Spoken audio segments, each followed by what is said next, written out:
अस्सलाम वालेकुम जी। Fundamental of physics Halliday Resnick Walker 10th edition है। Chapter 35 interference problem 47 reflection by thin layers का प्रॉब्लम है। वो कहता है लाइट इंसिडेंट करती है थिन लेयर के मटेरियल पे 2 पे, ये मटेरियल 2 सैंडविच है बिटवीन मटेरियल 1 एंड 3 पे। फिर वो कहता है कि ये मटेरियल जो लाइट रिफ्लेक्ट कर रही है अपर सरफेस से लोअर सरफेस से R1 और R2 ये इंटरफेयर करेगी। अब ये इंटरफेयर या मैक्सिमम बनाएगी या मिनिमम बनाएगी। तो अब आपके पास डाटा सारा टेबल में दिया गया है, तीनों मटेरियल के रिफ्रैक्टिव इंडेक्स दे दिए गए हैं, मिनिमम हमने इससे अचीव करनी है, थिकनेस आपके पास 380 की है, वेवलेंथ रिक्वायर्ड कर रहा है और वेवलेंथ किस रेंज में आनी चाहिए, विजिबल रेंज में आनी चाहिए।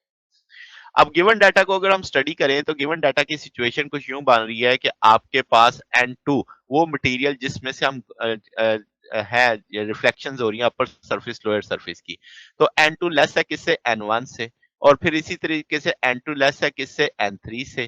तो अब हम जानते हैं कि जब लाइट डिफरेंट रिफ्रैक्टिव इंडेक्स के मटेरियल से गुजरती है तो जिस मटेरियल में से वो गुजर रही है और जहां से उसने टक्कर खानी है, अगर वो रिफ्रैक्टिव इंडेक्स ज्यादा हुआ तब उसमें चेंज आएगी। तो अब आपके सामने देखो कि N1 जहां से उसने टक्कर खानी है वो बड़ा है तो चेंज आ जाएगी पाई बाई 2 पाई की। N3 भी बड़ा है तब भी चेंज आ जाएगी, तो इसका मतलब दोनों सूरतों में चेंज आएगी। अब आपके पास अगर ऐसी कंडीशन नहीं होती तो आपके पास कोई उसमें यानी फेज चेंज नहीं आएगी। अब सेकंड केस में आपके पास कोई नहीं आएगी चेंज क्योंकि N2 लेस है, N1 ज्यादा है।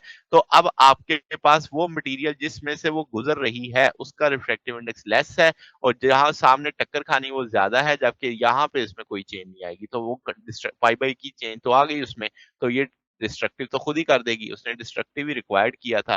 तो हम डिस्ट्रक्टिव की कंडीशन लगा देंगे, 2L आ जाएगा M लैम्डा बाई N के, यहाँ से L बन जाएगा, इसके लैम्डा एक तरफ कर लेंगे तो लैम्डा आप 1 रखेंगे तो ये 1018 नैनोमीटर आ जाएगी, लैम्डा 2 रखेंगे 509 नैनोमीटर आ जाएगी। तो ये विजिबल रेंज के अंदर लाई करती है, तो 509 नैनोमीटर की वेवलेंथ हमें रिक्वायर्ड होगी। तो ये हमारे पास सोल्यूशन है। अगर आपको इसमें कोई बात पूछनी हो, डाउट हो, नीचे कमेंट्स में पूछ सकते हैं। वीडियो अच्छी लगी हो तो वीडियो को लाइक कीजिएगा, दोस्तों के साथ शेयर कीजिएगा, चैनल को सब्सक्राइब कर दीजिएगा। अब तक के लिए इतना ही, बाकी इंशाल्लाह नेक्स्ट देखेंगे। ओके, अल्लाह हाफिज।